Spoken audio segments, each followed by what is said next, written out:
이렇게 5월 가정의 달, 사랑의 달, 주님의 전에 예배 자리에 모인 여러분들 환영하고 축복합니다. 우리 옆에 있는 분들하고 인사할까요? 함께 예배드려서 행복합니다.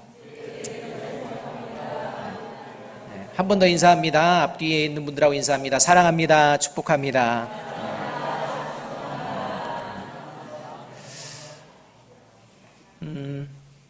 사람이 태어나는 순간부터 사람은요 꼭 어딘가에 소속이 되어지게 되어 있습니다.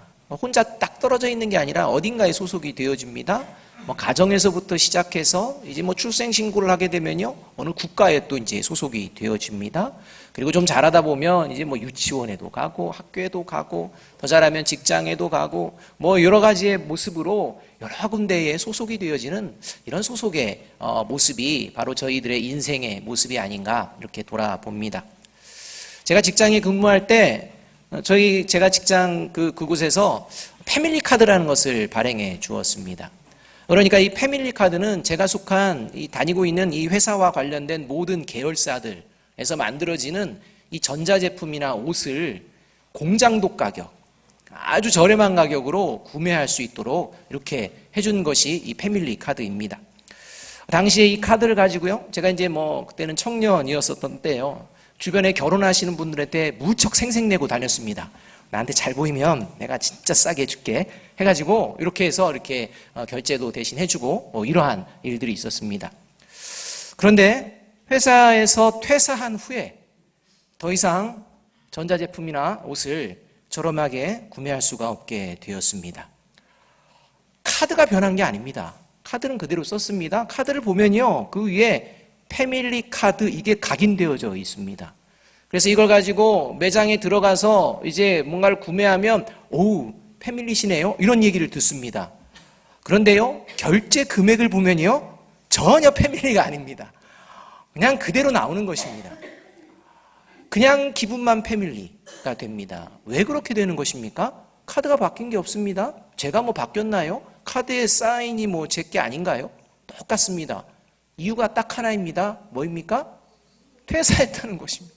이제는 거기 소속이 아니라는 것입니다. 소속이 아니기 때문에 그러한 혜택 없다는 것입니다.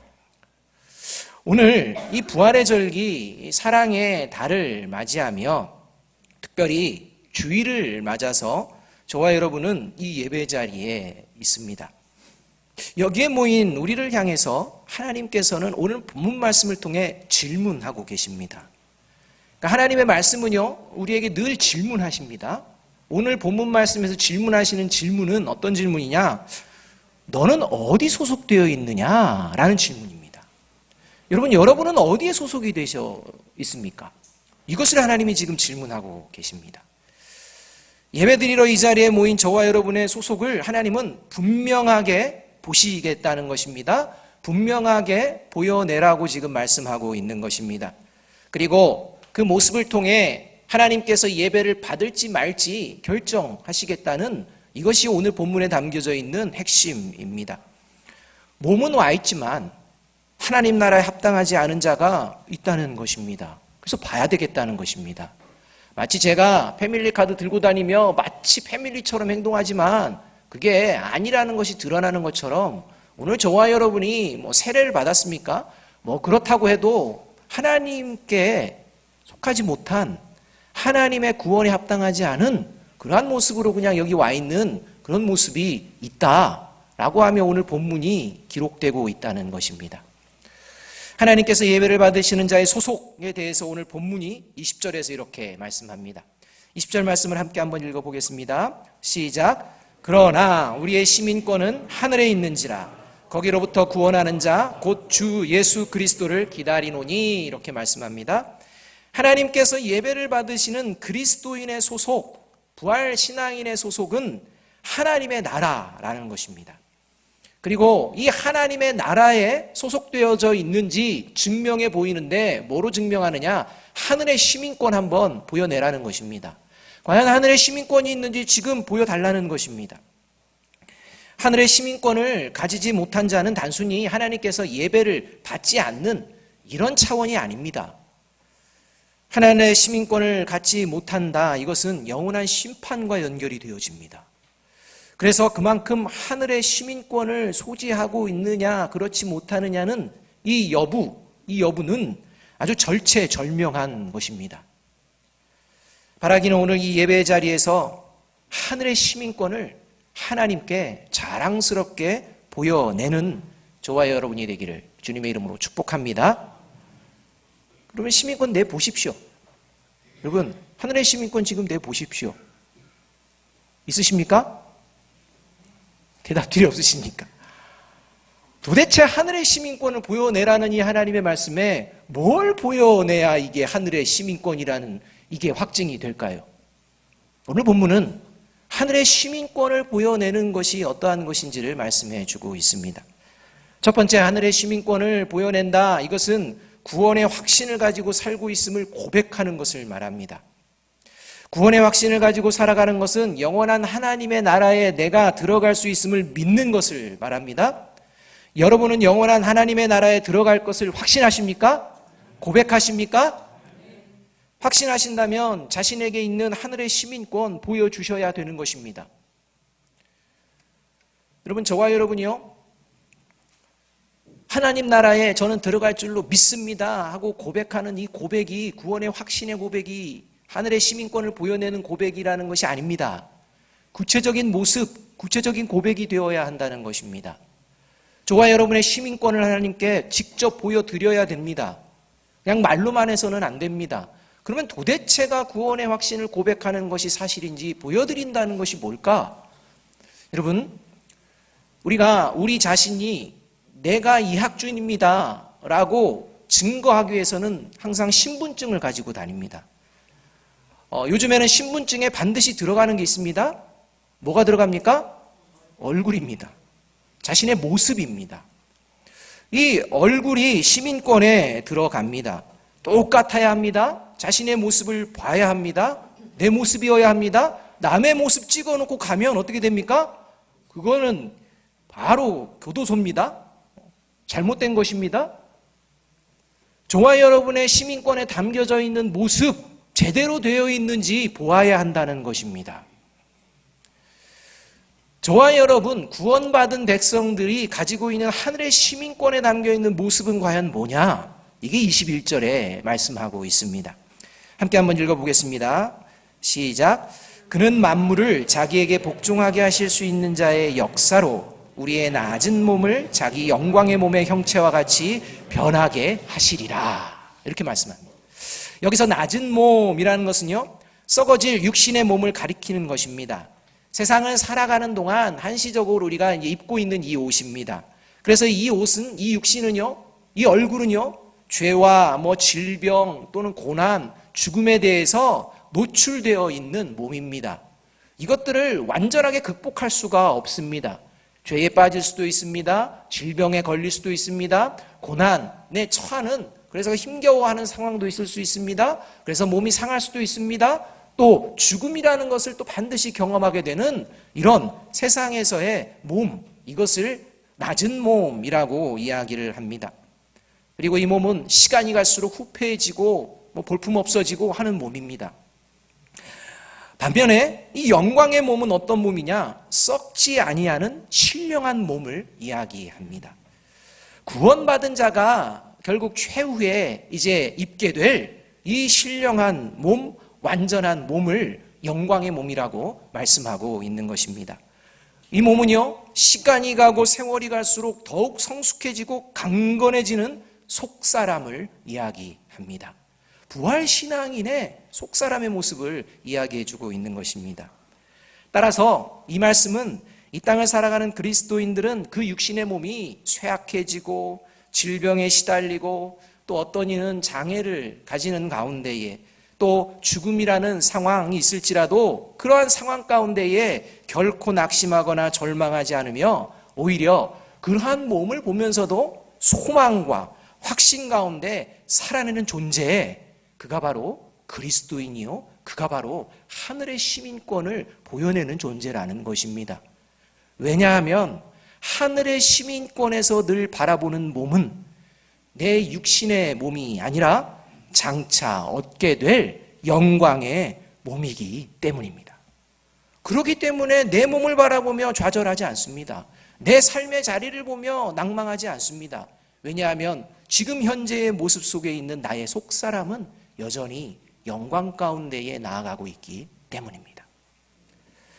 그래서 그리스도인들은 장차 얻게 될 영광스럽고 거룩한 몸을 바라보면서 기억합니다. 그래서 현재의 육신을 하나님의 말씀 앞에 복종시키며 살아내게 된다는 것입니다. 헬스장을 가면 꼭 이런 그림이 있습니다. 다녀보신 분들은 아십니다. 무슨 그림 있습니까? 멋진 근육을 가진 이런 사람들의 사진, 멋진 몸매로 다져진 여성의 모습. 왜 이게 있을까요? 운동하는 분들 그걸 보라는 것입니다. 그것을 보시며 지금은 막 몸매도 안 나고 근육도 없지만 열심히 하다 보면 어떻게 된다는 것입니까? 그 몸 된다는 것입니다. 그 몸매 된다는 것입니다. 그리고 실제 그렇게 하니까 그런 몸매가 되는 사람이 있다는 것입니다. 그러니까 자신의 지금 이런 몸을 보면서 실망하는 게 아니라 그 몸을 보면서 할 수 있다, 하면 된다 라고 하며 회비 내면서 열심히 땀 흘리면서 그리고 몸무게 달아보면서 체형 보면서 하루하루 기뻐하는, 그게 가능한 이유가 그거 보면서 기대하기 때문입니다. 어떤 여성분들은 현재 자신의 몸매보다 좀 더 작은 사이즈의 예쁜 옷을 산다고 합니다. 그리고 그것을 걸어놓고 단단히 마음을 먹고 이제 뭔가를 한답니다. 이상한 행동입니다. 근데 합니다. 또 어떤 여성분들은 과거에 입었던 예쁜 옷 버리지 못하고 옷장에다가 고이 간직합니다. 그리고 이사 다닐 때도 열어보면서 이건 가지고 가야 돼 라고 하면서 계속 가지고 다닙니다. 참 이상합니다. 몸에도 안 맞는 옷을 왜 보면서 그렇게 가지고 다니는지 모르겠습니다. 왜 그렇게 가지고 다니는 것입니까? 살이 빠지면 내가 언젠가 저 몸매가 있었다는 것입니다. 그때가 올 수도 있을 것이라는 것입니다. 그 기대를 가지고 짐스러운 그 옷을 끝까지 담고 옮기는 이러한 분들도 계십니다. 저는 잘못됐다고 생각하지 않습니다. 그만큼 그에게는 소망을 가지고 있기 때문입니다. 그걸 보며 사실이지 않습니까? 그렇게 될 수 있지 않습니까?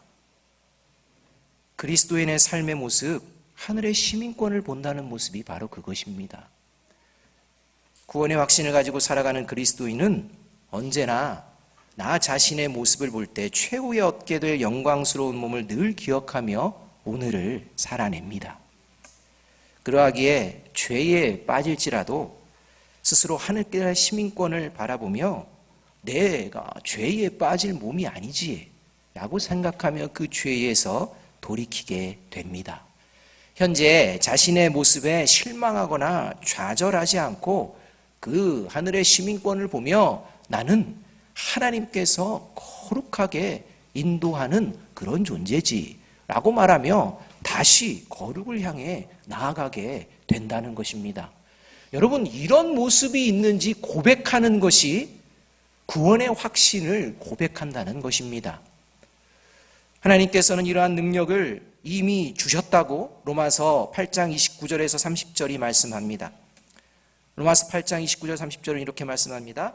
하나님이 미리 아신 자들을 또한 그 아들의 형상을 본받게 하기 위하여 미리 정하셨으니 이는 그로 많은 형제 중에서 맏아들이 되게 하려 하심이니라.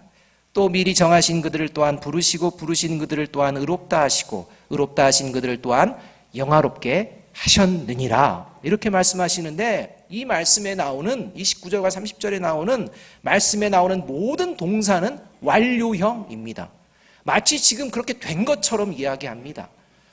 되어지지 않았습니다. 그런데 된다는 것입니다.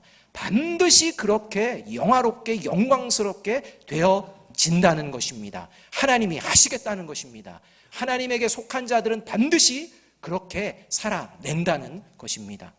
이 믿음이 우리의 삶의 자리 가운데에 고백되어지는 그것이 바로 하늘의 시민권을 하나님께 보여드리는 모습이라는 것입니다.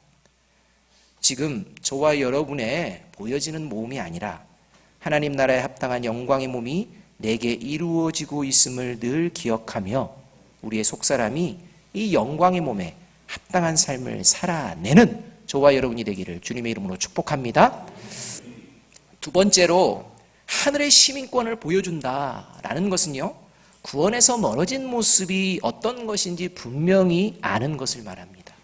그러니까 우리가 하늘의 시민권이 있음을 보며 생각하며 그래 나는 거룩으로 나아가는 존재지 하면서 거룩으로 나아가는데 이게 과연 거룩으로 나아가는지 아닌지를 알려면 구원에서 멀어진 모습이 어떠한 것인지, 구원에 합당하지 않은 모습이 어떠한 것인지를 분명히 알아야 가능하다는 것입니다.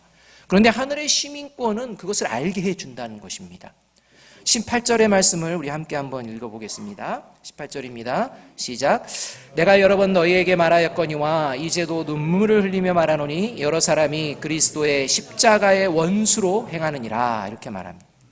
사도 바울이 빌립보 교회 성도를 향해 그 마음을 잘 나타낸 것이 빌립보서 2장 17절인데요. 이렇게 말합니다. 만일 너희의 믿음의 재물과 섬김 위에 내가 나를 전제로 드릴지라도 나는 기뻐하고 너희 무리와 함께 기뻐하리니. 이렇게 말합니다.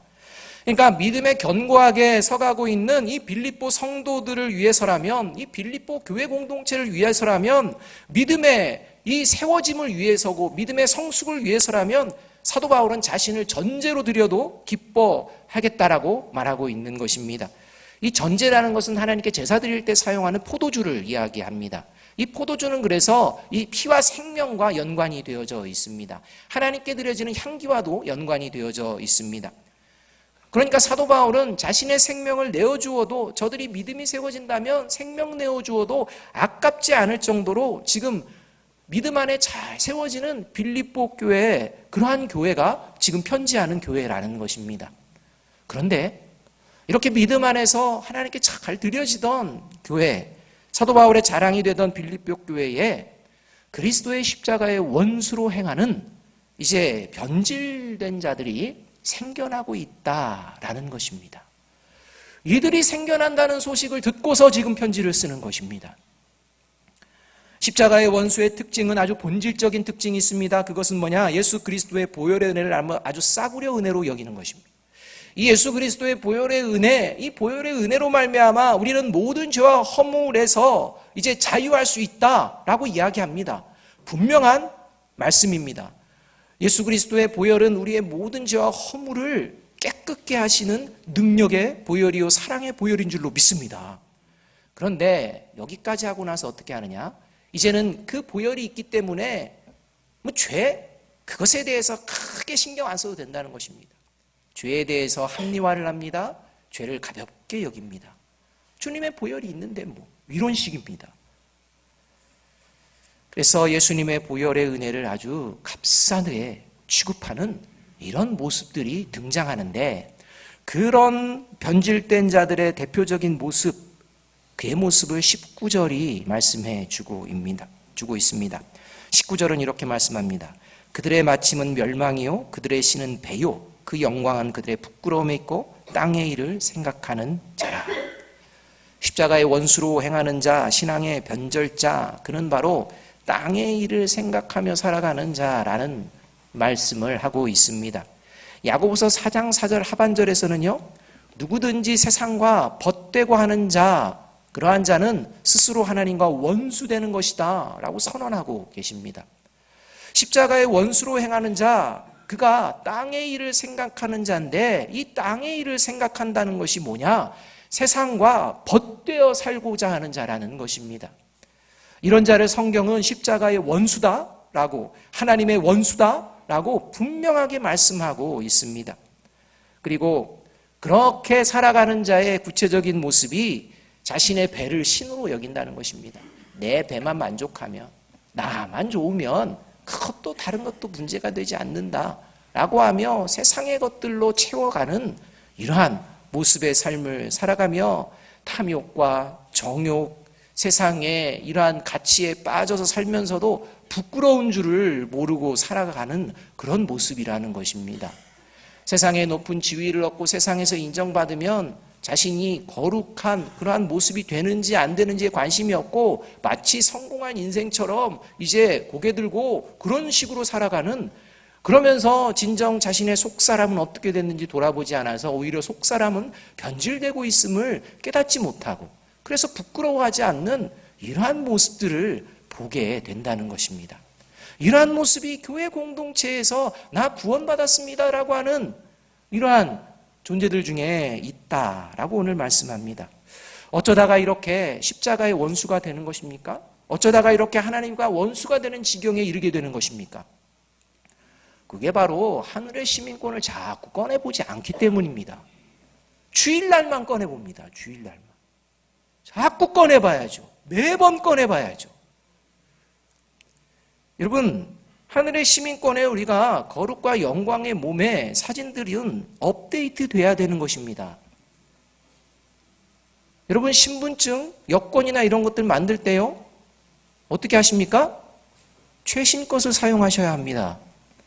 교회에서 얼굴 좀 기억하려고 사진 내세요 그러면요, 희한하게 최신 것을 안 내십니다. 그런 분들 계십니다. 좀 내세요 해도 싫어요 이러십니다. 왜 그럴까요? 그게 세상에서 후패하는 몸의 모습이기 때문입니다. 시간이 갈수록 보기 싫은 것입니다. 시간이 갈수록 아름답지 못해서 될 수만 있으면 내 아름다운 모습을 내가 막 간직하고 싶은 그 마음에 보면 전혀 다른 모습을 냅니다. 업데이트해야 됩니다. 인정해야 됩니다. 왜입니까? 그것에 내 자존심이 상해서는 안 됩니다. 왜냐하면 저와 여러분이 바라보는 그 모습은요, 그 얼굴 가운데 있는 주름이 하나님의 예수 그리스도의 흔적인 줄로 믿습니다. 여러분, 예수 그리스도의 흔적이 담긴 얼굴이라는 것입니다. 근데 왜 어린아이와 같은 그런 모습이 좋다고 그걸 내는 것입니까? 여러분, 하나님 나라 시민권에 담겨져 있는 이 사진은요, 시간이 갈수록, 세월이 갈수록 더 아름다워지는 사진인 줄로 믿습니다. 그러니까 내 사진이 지금 유아적 신앙에 머무는지 아니면 좀 더 잘한 신앙에 있는지, 내가 이제는 성숙한 신앙에 있는지 늘 꺼내 보아야 한다는 것입니다. 거울 보면서 화장하면서 내 얼굴만 보지 마시고 이렇게 해야 된다는 것입니다. 이것을 안 하면 변질됩니다. 그래서 세상을 따라가게 되는 것입니다. 세상에 벗이 되고자 하는 것입니다. 십자가의 원수로 행한다는 것, 이것은요, 현재 분사입니다. 그러니까 저희가 어쩌다가 죄에 빠지고 잘못된 길 갈 수 있습니다.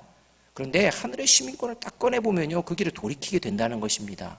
그런데 오늘 말하는 십자가의 원수로 행한다 할 때 행한다는요, 현재형입니다. 그러니까 처음부터 끝까지 안 본다는 것입니다. 돌이키지 않는다는 것입니다. 여러분, 저와 여러분의 직분의 모습도 그렇습니다. 여러분, 저와 여러분이 직분자 되기 전에는 열심히 뭔가를 막 하십니다. 근데 직분이 딱 주어지면 처음에 조금 열심히 하다 그 다음에 이제 쉼 모드로 들어갑니다. 그래서 그만큼 열심을 내지 않습니다. 그러다가 또 다른 어떤 직분과 관련되면 또 그때 또 열심히 합니다. 여러분, 이건 하늘의 시민권을 가진 존재가 아닙니다. 저와 여러분이 직분이 집사에서, 안수집사에서, 또 권사로, 또 장로님으로, 또 목회자로 이렇게 되면 그 성숙에 합당한 모습인지를 보아야 합니다. 이런 모습을 보는 존재가 하나님께 하늘의 시민권을 보여드리는 하늘의 사람이라는 것입니다. 이렇게 하나님의 말씀인 성경의 말씀을, 하나님의 말씀을 계속 들으며 반복하며 들으면서도 결코 자신의 속사람의 모습을 돌아보지 않는 이러한 존재들의 결국 십자가의 원수로 끝까지 가면 멸망이라고 오늘 하나님께서는 분명하게 선언하고 있습니다. 그래서 고린도후서 13장 5절은 저와 여러분에게 이렇게 도전하고 있는 것입니다. 고린도 13장 5절 말씀 함께 들어보시기 바랍니다. 너희는 믿음 안에 있는가 너희 자신을 시험하고 너희 자신을 확증하라. 예수 그리스도께서 너희 안에 계신 줄을 너희가 스스로 알지 못하느냐. 그러지 않으면 너희는 버림받은 자니라. 하늘의 시민권의 발행자인 예수 그리스도가 저와 여러분의 마음 가운데 없으면 버림받은 자라는 것입니다. 그래서 그것을 스스로 확증하도록 시험하라. 믿음 안에 있는지 시험하라. 이렇게 말씀하고 있는 것입니다. 저와 여러분이 가진 건강, 저와 여러분이 가진 지식, 저와 여러분이 가진 능력, 저와 여러분이 가진 재물, 저와 여러분이 가지고 있는 성격, 이 모든 것을 무엇을 위하여 사용하고 있는지 돌아보아야 합니다. 세상에 벗되고자 하는 마음으로 나아가고 있는지, 아니면 하나님이 기뻐하시는 구원의 모습에, 성숙의 모습으로 나아가는데 쓰여지고 있는지 돌아보아야 한다는 것입니다. 그래서 스스로 믿음 안에 사용하고 있는지 확증해내라는 것입니다. 말씀을 들으며 말씀과 비교하며 말씀의 조명 앞에 확증해내라는 것입니다. 하나님, 이렇게 내가 변했어요. 하나님, 내가 이렇게 하나님께 영광을 올려드립니다. 나는 성숙된 모습이 있는지 하나님께 보여드리고 하나님 그것을 보신다고 말씀하고 계시는 것입니다. 이게 하늘의 시민권을 가진 자들의 모습입니다. 여러분, 하늘의 시민권을 가진 그리스도인은 땅의 일에 빠져서 세상과 벗되려는 번질되어지는 모습을 벗어버리는 존재입니다. 그리고 자신의 모습을 하나님의 말씀 앞에서 계속 업데이트해 나가는 존재입니다. 조금 더 성숙한 신앙인의 모습으로 세워나가기를 기대하며 그 말씀을 붙드는 존재입니다. 시간이 지나고 세월이 지나고 주님 만나는 그날 영광스러운 모습으로 주님 품에 거하는 저와 여러분이 되기를 주님의 이름으로 축복합니다. 세 번째로 하늘의 시민권을 보여준다는 것은 뭐냐? 내 믿음 가운데 내 영광의 몸을 바라보며 하나님의 말씀을 바라보며 내가 신앙 가운데 잘 서고 있습니다. 그것이 끝이냐? 그게 아니라는 것입니다. 하나님이 보시는 믿음이 있다는 것입니다. 그 시민권의 실제적인 모습이 있다는 것입니다. 그게 뭐냐?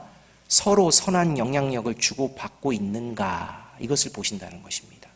하늘의 시민권을 보여내는 것은 서로에게 선한 영향력을 주고받는 존재가 되어 있는지 보겠다는 것입니다. 17절의 말씀을 함께 한번 읽어봅니다. 17절 말씀입니다. 시작. 형제들아, 너희는 함께 나를 본받으라. 그리고 너희가 우리를 본받은 것처럼 그와 같이 행하는 자들을 눈여겨보라. 이렇게 말씀합니다. 사도 바울은요, 참 대단한 말을 합니다. 자신을 본받으라고 말합니다. 그런데요, 이것은 자신이 완전하다는 얘기가 아닙니다. 자신이 이 영광의 몸을 향하여 나아가고 있음을 이야기합니다. 계속해서 달려가고 있음을 이야기하는 것입니다.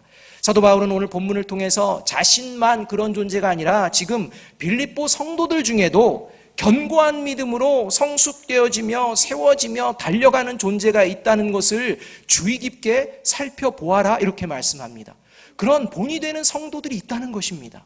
그 본이 되는 성도들의 모습처럼 그 모습으로 영향력을 받고 또 나 자신도 누군가에게 그런 하나님의 사람으로 영향력을 미치고 본이 되어지는 그런 모습이 있어야 한다라고 이렇게 말씀하고 있습니다. 함께라는 것입니다. 그러니까 함께 교회 공동체 안에서 이러한 모습들이 이루어지고 있는지 나 자신을 돌아봐야 한다는 것입니다. 나 자신의 모습을 통해서 누군가가 신앙의 거룩의 모습으로 한 걸음 더 나아가고자 하는 것들이 보이는가? 또 나 역시 누군가의 모습을 보며 그래, 저것이 하나님께서 원하시는 모습이지 하며 그 모습을 또한 함께 하려고 하는 이 마음이 있는가 돌아보라는 것입니다. 만약 교회에서 그런 모습이 내게 전혀 없다, 하늘의 시민권 가짜입니다. 그 위조입니다. 아닙니다. 저와 여러분이 교회 공동체에 오며 이런 선한 영향력 가운데에 계속 자라고 있는지를 살펴보아야 합니다. 바울이 왜 빌립보 교회 성도들에게 편지를 하는 것일까요? 사도 바울은요, 지금 감옥에 있습니다. 자기 몸 추스리기도 힘듭니다. 그냥 자기가 다 믿음에 견고하게 서서 여기서 믿음에 넘어지면 안 돼 라고 하면 해도 되는데 신경을 다른 데 쓰면서 편지를 쓰고 있는 것입니다. 왜 그렇게 하는 것입니까? 빌립보 교회 성도들과 피를 나눴습니까? 그게 아닙니다. 육신적인 피를 나눈 존재, 그런 차원이 아니라 이제 앞으로 오게 될 영원한 하나님의 나라에 함께 살아갈 귀한 존재들이기 때문입니다. 하나님의 나라에 살게 될 귀한 존재들이 지금 병들어가고 있는 것입니다. 십자가의 원수로 변질되어지는 모습이 들린 것입니다. 그래서 함께 살아갈 그 어떤 한 사람도 하나님의 구원에서 떨어지지 않도록 십자가의 원수의 길에서 돌이키도록 다시 그 마음 붙들고 그는 사랑의 편지를 쓰고 있는 것입니다. 그래서 18절에서 내가 여러 번 너희에게 말하였거니와 이제도 눈물을 흘리며 말한다 라고 이야기하고 있는 것입니다. 그저 그냥 감정적으로 북받쳐서 하는 게 아닙니다. 정말 그 끝이 어떠할 줄을 분명히 알고 하나님이 주신 그 귀한 믿음을 잃어버리지 않도록 당부하는 이것이 사도 바울의 절절한 마음입니다. 사도 바울이 왜 이런 마음을 갖게 되었을까요? 그 모습이 고린도전서 15장 9절에서 10절에 잘 나옵니다. 고린도전서 15장 9절 10절은 이렇게 말합니다. 나는 사도 중에 가장 작은 자라. 나는 하나님의 교회를 박해하였으므로 사도라 칭함받기를 감당하지 못할 자니라. 그러나 내가 나된 것은 하나님의 은혜로 된 것이니 내게 주신 그의 은혜가 헛되지 아니하여 내가 모든 사도보다도 더 많이 수고하였으나 내가 한 것이 아니요 오직 나와 함께 하신 하나님의 은혜로다. 그러니까 하나님의 은혜 때문에 이렇게 한다는 것입니다. 십자가의 사랑이 사도 바울의 심령 가운데에 심겨지는 순간 예수 그리스도를 박해하던 사도 바울의 마음에 찾아오시는 순간 그는 그때부터 하늘의 시민권자로 살아내기에 힘쓰게 됩니다. 그리고 그 자리는 더 다른 사도보다도 수고하는, 그리고 이 수고를 드러내는 것이 아니라 오히려 하나님의 은혜 때문이다라고 말하는 이 장면입니다. 그런데 여러분, 이 장면은요, 단지 예수 그리스도가 나를 찾아와서 내가 이렇게 합니다, 이 고백만이 아닙니다. 사도 바울이 혼자서 이렇게 하늘의 시민권자로 위대한 사도로 세워질 수 있었던 이유는 혼자 믿음이 대단해서 아닙니다. 그걸 얘기하는 것이 아닙니다. 이 하나님의 은혜로다라고 생각할 때 사도 바울은요, 자신이 지금 여기까지 오기까지 함께한 성도들을 기억하고 있는 것입니다. 사도행전 9장을 보면 예수 그리스도를 박해하고 믿는 자들을 잡아서 옥에 가두고 죽일 정도의 마음을 가지고 가다가 이제 다메섹 동산에서 하나님을 만납니다. 예수 그리스도를 만납니다. 그리고 그가 갑자기 이래 막 예수 그리스도의 이름을 전해는 그렇지 않습니다. 그가 이제 신앙인으로 세워지기 위해서 아나니아라는 하나님의 사람을 만나게 됩니다. 하나님이 보내십니다. 그리고 이제 그리스도를 믿는 지도자들, 기독교의 지도자들이 사도 바울이 어떤 존재인지를 알고 있는 지도자들이 저가 정말 예수님 믿었을까 의심하며 그는 절대 교제하지 못할 것이라고 생각하며 거리를 멀리할 때 결코 그렇지 않고 진정 하나님의 사람, 하늘의 시민권자, 구원자가 되었다라고 함께 편을 들어줬던 사람이 있었다는 것입니다. 그게 누구입니까? 바나바입니다. 그러니까 사도 바울은 자신이 지금 이 길까지 걸어오는데 거쳤던 수많은 사람들을 붙여주신 하나님의 은혜를 잊지 않고 있는 것입니다. 브리스길라와 아굴라를 비롯하여 정말 그의 삶의 가운데에 그와 함께 신앙의 삶을 걸었던 수많은 사람들을 기억하며 고백하는 것입니다. 여러분, 그래서 사도 바울은요, 이 서신서를 쓸 때 맨 마지막에는 항상 문안 인사를 합니다. 자신을 돕고 또 자신과 함께 했던 이들을 소개하고 같이 교제하기를 원하는 마음으로 이렇게 합니다. 그런데 사도 바울의 이 마음 중에 맨 마지막 무너져 버렸던 한 사람이 있습니다. 그가 바로 데마입니다. 세상을 사랑해버려서 마지막 자리에서 그냥 세상을 벗삼으려고 그냥 가버립니다. 얼마나 마음이 아팠겠습니까? 여러분, 이러한 절절한 마음, 한 사람이라도 구원받기를 원하는 마음으로 나아가는 이 사도 바울의 마음은 어떤 마음이냐? 서로 함께 하려고 하는 마음이라는 것입니다. 함께 세워지고자 하는 마음이라는 것입니다. 삶은 자신이 걸어가는 길입니다.